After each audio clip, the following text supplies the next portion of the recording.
Good evening my beautiful souls. तो अभी बज चुके हैं शाम के 5:30 के आसपास और मैं लग गई हूँ अपने बेडरूम को क्लीन करने में। अगर आपने मेरी दिवाली क्लीनिंग की सीरीज़ की जो दूसरी वीडियोस है वो नहीं देखी हैं तो मैं उनका लिंक आपको डिस्क्रिप्शन बॉक्स में दे दूँगी। अदरवाइज़ आप मेरे चैनल पे जाके भी चेकआउट कर सकते हैं। मेरा जो जिसमें जो दिवाली के लिए मैं क्लीनिंग कर रही हूँ उसमें मैं अपना पूजा रूम और स्टडी रूम और मेडिटेशन रूम वो क्लीन कर चुकी हूँ। उसके अलावा मैं अपनी किचन क्लीन कर चुकी हूँ। ये देखिए मेरा बेडरूम मैं आज क्लीन कर रही हूँ। बहुत बुरा हाल है। ये मेरी ऊपर वाली विंडो है, इसमें जो है बहुत धूल मिट्टी लगी हुई है, इसमें भी मैंने क्लीन नहीं की है ये भी। तो यहाँ पे मैं आपको एक टिप देना चाहूँगी जो मैंने खुद अपने पर्सनल एक्सपीरियंस से गेन की है। शायद आप में से कुछ को पता भी हो जो ज़्यादा क्लीनिंग करते हैं, आई डोंट नो। तो अगर इतनी धूल मिट्टी जमी हो ना किसी ऊपर वाली जगह तो उसको कभी भी सूखी धूल मिट्टी को उठाने की कोशिश ना करें। अदरवाइज़ वो आपको, अगर आपको धूल मिट्टी से एलर्जी है ना तो आपको जुकाम वगैरह भी दे सकती है और बालों में और स्किन में भी लग सकती है। सो यू डू तो आप क्या करेंगे कि आप एक बोतल में, स्प्रे बोतल में लेंगे और उस पर स्प्रे कर देंगे तो वो जो जितनी भी धूल मिट्टी है ना वो सारी गीली होकर इकट्ठी हो जाएगी। और फिर एक माइक्रो फाइबर कपड़ा लेंगे और उससे ऐसे मतलब उसको निकाल देंगे तो वो परत के जैसे ऐसे गीली की गीली परत में ऐसे इकट्ठी होके आ जाएगी और क्लीन भी हो जाएगा। और वो धूल मिट्टी उड़ेगी भी नहीं, आपको एलर्जी भी नहीं होगी, ऐसा कुछ नहीं होगा, ठीक है। तो मैंने इसी तरह से क्लीनिंग की है, इससे इसीलिए मुझे एलर्जी वगैरह नहीं हुई है। अदरवाइज़ मुझे तो वैसे भी ब्रीदिंग प्रॉब्लम है इतनी धूल मिट्टी में ना। मैं तो अभी तक मतलब अस्थमे वाली हालत हो जाती, but I am really okay. मुझे कोई प्रॉब्लम नहीं हुई। उसका रीज़न यही है कि मैं जो धूल मिट्टी है ना उसको पहले स्प्रे करके गीला कर लेती हूँ, गीली हो जाती है, उसके बाद उसको माइक्रो फाइबर के कपड़े से ऐसे कैसे पोंछ देती हूँ तो वो ऐसे कैसे उड़ जाती है, पूरे रूम में नहीं फैलती है, डस्ट के जैसे उसके पार्टिकल्स नहीं उड़ते हैं, ठीक है। तो यहाँ पे मैं अपना बेडरूम क्लीन कर रही हूँ आज, डीप क्लीन दिवाली की पूरा मेकओवर करने वाली हूँ मैं अपने बेडरूम का आज। एटलीस्ट मेरी तो यही उम्मीद है, देखते हैं एनर्जी बचती है कि नहीं बचती है। क्योंकि पिछले एक हफ्ते से ना मुझे ऐसा लग रहा है जैसे मैं कॉन्स्टेंटली काम कर रही हूँ और मुझे खुद में मतलब मेंटली ऐसा हो रहा है कि like I am really tired now और I am just like fed up by this Diwali cleaning. तो यहाँ पे मेरे डोर्स हैं, इस बेडरूम में 2 डोर हैं, एक फ्रंट बालकनी में है और एक मेरा लॉबी में है। तो मैं इस डोर्स को क्लीन कर रही हूँ। वैसे तो मतलब वीकली जब भी हम क्लीनिंग करते हैं ना तो डोर्स पे जैसे धूल मिट्टी लगती है उनको तो हम डस्ट ऑफ कर ही देते हैं। बट आज क्या है ना कि कई बार क्या होता है जैसे हम पोछा वगैरह लगाते हैं उसके छींटे लग जाते हैं, या जहाँ से हम बार बार इसको पकड़ते हैं तो वहाँ पे भी लग जाता है, थोड़ा सा मतलब ब्लैक ब्लैक सा हो जाता है। तो उसको मैं अच्छे से स्प्रे करके वहाँ से जितने भी निशान हैं, छींटे वगैरह लगे हुए हैं ना, उनको मैं रब करके हटा रही हूँ। तो थोड़ा सा उसमें टाइम लग रहा है और एनर्जी भी लग रही है। और ये जो मेरी वार्डरोब है इसको भी मैं अच्छे से क्लीन कर रही हूँ, इसी तरह से इसके हैंडल्स वगैरह सब कुछ। और ये जो इस पर सॉरी, ये जो इस पे पोस्टर हैं जो ये मैंने मंगवाए थे अमेज़ोन से, बहुत सस्ते आए थे और बहुत प्यारा लुक आया है इनका मेरी वार्डरोब पे। लाइक बहुत अमेजिंग लग रहे हैं, पूरे रूम को मतलब इन्होंने बहुत अच्छे से मतलब डेकोरेशन हो गई है। और वन मोर टिप, अगर आप भी मेरी तरह साल में एक ही बार अपना फ़ैन क्लीन करते हैं सीधा चढ़ के, तो वैसे तो मैं मतलब वो स्टैंडिंग रोड है उससे क्लीन करती हूँ। तो पहले मैंने यहाँ पे क्या किया है ना कि आप वो पेपर जो टॉवल होता है ना वो ले लीजिए और उससे जो मोटी मोटी धूल मिट्टी है ना उसको ऐसे के ऐसे लेके उस पेपर टॉवल में फोल्ड कर लीजिए और उसको फेंक दीजिए। और उसके बाद मैं यहाँ पे इसको अच्छे से रब करने की कोशिश कर रही हूँ। क्योंकि ये जो जब मैं यहाँ पे आई थी ना तभी से ये फ़ैन जो है इसका फ्रंट पार्ट है ना, जो आउटसाइड का पार्ट है, वो थोड़ा सा ब्लैक ब्लैक ही है। तो मैंने सोचा मैं ये होगा ही नहीं, इतना ही काला है, मैं कई बार इसको साफ़ कर चुकी हूँ। तो अब की बार मैंने सोचा है वो जो ग्रीन वाला आता है ना स्कोच स्कॉच ब्राइट का स्क्रबर, उससे मैंने क्लीन किया है। तो ये थोड़ा बहुत मतलब वाइट लग रहा है, अच्छे से मैंने रगड़ा है। मेरा तकरीबन आधा घंटा इस फ़ैन ने लिया है, उसके बाद साफ़ हुआ है ये। और ये देखिए पूरा एकदम मतलब रूम में ना ये सारी धूल मिट्टी फैल गई है। तो अब हम करते हैं फाइनल, जो नीचे वाली क्लीनिंग है वो, ऊपर वाली क्लीनिंग मोस्टली हो चुकी है, दीवार वगैरह की भी सारी। तो यहाँ पे अब ये जो मैट्रेस कवर है इसको भी मैं वॉश कर रही हूँ। हर 3 महीने में मैं अपना ये मैट्रेस कवर इसको वॉश करती हूँ। एंड इतना काला पानी निकलता है ना, you will be like grossed, like seriously इतनी धूल मिट्टी जम जाती है, वो भी बेडशीट के नीचे। तो इसको मैंने जो हॉट वाला साइकिल होता है ना उसमें डाल दिया है और 2 चम्मच भर के मैंने डाला है इसमें डिटर्जेंट पाउडर, ताकि सारी गंदगी निकल जाए। और अभी मैं अपने बेड की डायरेक्शन चेंज करने वाली हूँ। And yes, I am blessed, I am pretty strong. तो मैं अपना बेड अकेले मूव कर लेती हूँ, मुझे कोई इतनी दिक्कत नहीं होती। मैं सच में स्ट्रॉन्ग हूँ, I am really blessed about that. लेकिन अगर आप नहीं हैं तो प्लीज़ अकेले ये करने का, कोई भी फर्नीचर अकेले मूव करने का ट्राई ना करें। कहीं से कुछ हिल विल गया ना तो आपका पूरा फेस्टिवल ख़राब हो जाएगा। मुझे आदत है, मैं कर लेती हूँ, ठीक है। एंड ऑब्वियसली बोलते भी हैं, शायद मैं हरियाणा से हूँ, बचपन से हम दूध दही खाते हैं और हमारी मेंटेलिटी ही कुछ ऐसी है दैट अरे हम इजीली कर सकते हैं। एंड तो मैं कर पाती हूँ, मैं कर लेती हूँ इजीली, ऐसा कुछ बड़ी चीज़ नहीं होती।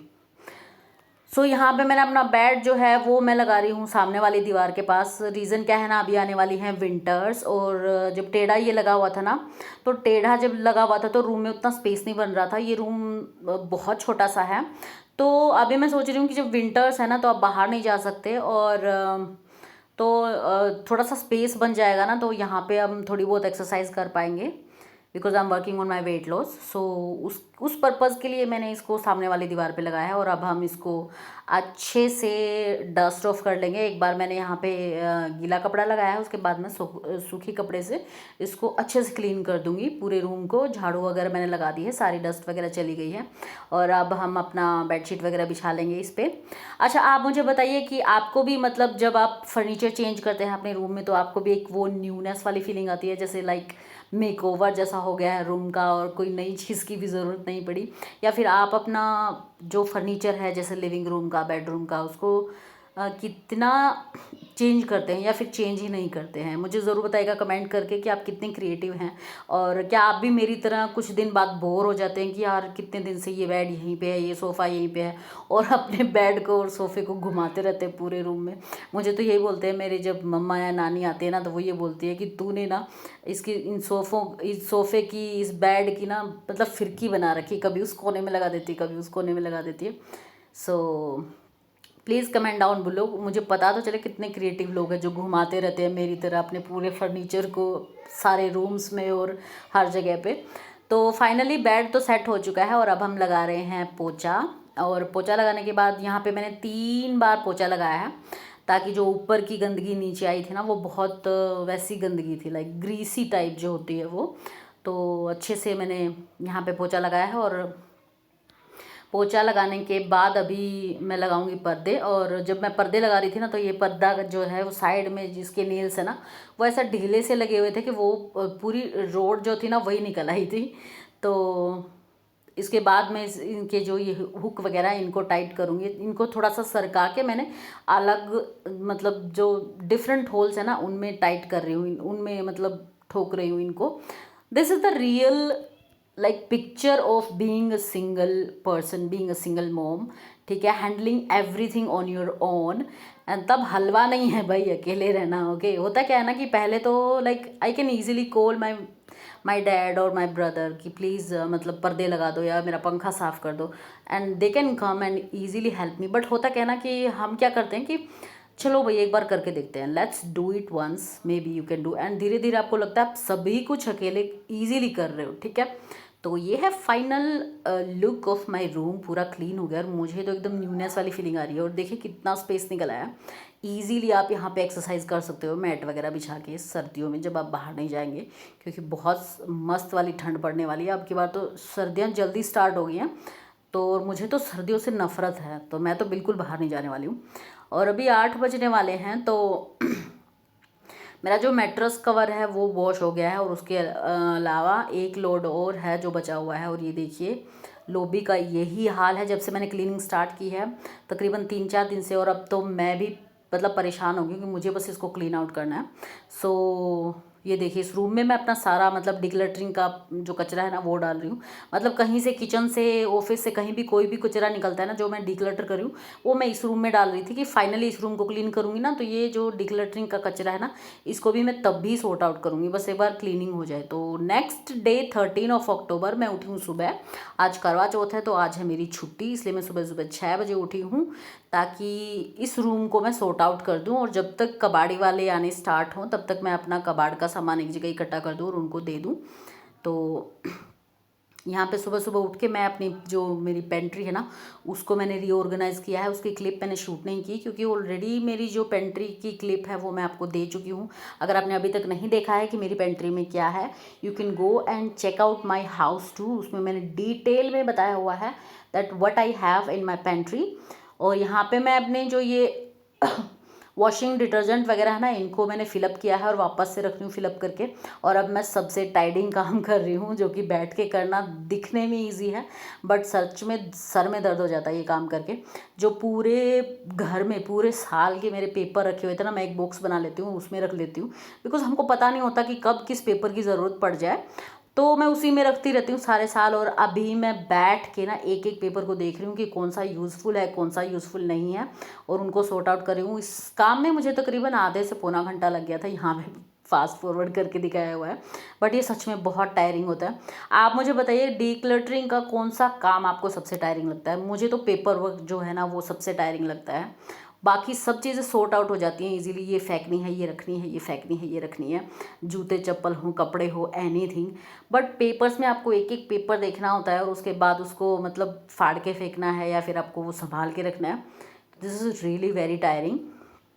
और ये काम फिनिश हो गया है मेरा, मतलब देखने में ही मुझे टायरिंग लग रहा है सीरियसली। मतलब मेरी बुरी हालत हो गई थी ये काम करते हुए। मुझे लग रहा था कि काश कोई होता जिसको मैं ये काम मतलब दे सकती, आउटसोर्स कर देती कि प्लीज़ तुम ये काम कर दो मैं तुम्हें चाय पिला दूँगी बट ये काम हो चुका है। और उसके बाद मेरा ये लास्ट रूम बचता है, ये भी ऑलमोस्ट क्लीन ही है।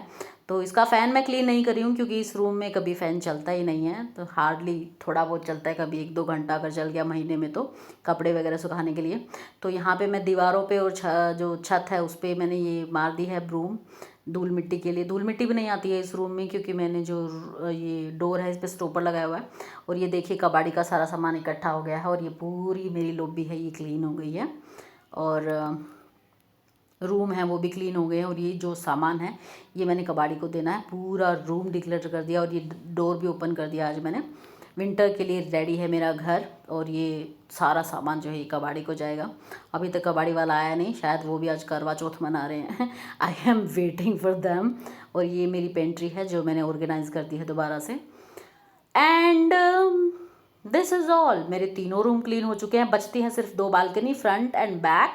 और मैं अपनी बैक बालकनी का सोच रही हूँ कि थोड़ा बहुत मेकओवर करूँ। अभी मुझे आइडियाज़ नहीं आ रहे हैं, मैं अभी कुछ दिन का ब्रेक लूँगी क्योंकि मैं सच में परेशान हो चुकी हूँ क्लीनिंग करती करती। तकरीबन मुझे 3-4 दिन अभी मैं कोई क्लीनिंग नहीं करने वाली हूँ। I am going to rest. और अभी कुछ नहीं, I am done for the week. सो ये देखिए हो चुकी है मेरी। Good morning everyone. तो आज है 13 अक्टूबर और टाइम अभी हो रहा है 9:45। एक बार मैं चाय पी चुकी हूँ, उसके बाद चाय पी के मैंने अपना स्टोर रूम क्लीन किया है और अभी मैं कबाड़ी वाले का वेट कर रही हूँ ताकि जितना भी वो कबाड़ी का सामान है वो दे दूँ। उसके बाद जो रूम है वो खाली हो जाएगा और उसके बाद मेरा काम बचता है झाड़ू पोछा, दैट्स इट। और हाँ, आज करवा चौथ है तो आप जिन्होंने भी करवा चौथ रखा है उनको मैं विश करती हूँ हैप्पी हैप्पी हैप्पी करवा चौथ। और भगवान करे आपकी जितनी भी विश है ना सभी पूरी हो जाए आज अपने हस्बैंड से रिलेटेड आई गेस। तो मुझे बहुत भूख लगी है तो मैं खा रही हूँ अभी टोस्ट एंड चाय और उसके बाद मैं करने वाली हूँ झाड़ू और पोछा और उसके बाद फुल एंजॉय। कल है 14 अक्टूबर तो कल आने वाली है मेरी सिस्टर एंड आई होप कि सारा काम करने के बाद ये जो व्लॉग है जिसमें मैंने अपना बेडरूम क्लीन किया है और स्टोर रूम क्लीन किया है इसको एडिट करके शाम के 8 बजे तक शायद मैं इसको डाल सकूँ, नहीं तो कल तो डेफिनेटली ये व्लॉग आ ही जाएगा। और that's it for now. So please अगर आपको मेरे ब्लॉग अच्छे लगते हैं और आप मेरे चैनल पर नए हैं तो सब्सक्राइब करना बिल्कुल मत भूलिएगा और लाइक जो ऐसा वाला बटन है ना उसको भी प्रेस करना बिल्कुल से मत भूलिएगा और अपने फ्रेंड्स एंड फैमिली के साथ भी इसको शेयर ज़रूर कीजिए। और आपके मन में जो भी कुछ है, जो भी आप कहना चाहते हैं, कोई टिप्स वगैरह मेरे साथ शेयर करना चाहते हैं तो कमेंट बॉक्स कमेंट बॉक्स जो है ना उसको भर दीजिए एकदम टिक टिक टिक टिक करके बहुत सारे कमेंट कर दीजिए, ठीक है। और मैं आपसे मिलती हूँ अपने नेक्स्ट व्लॉग में and till then I love you all. Please take really good care of yourself and bye.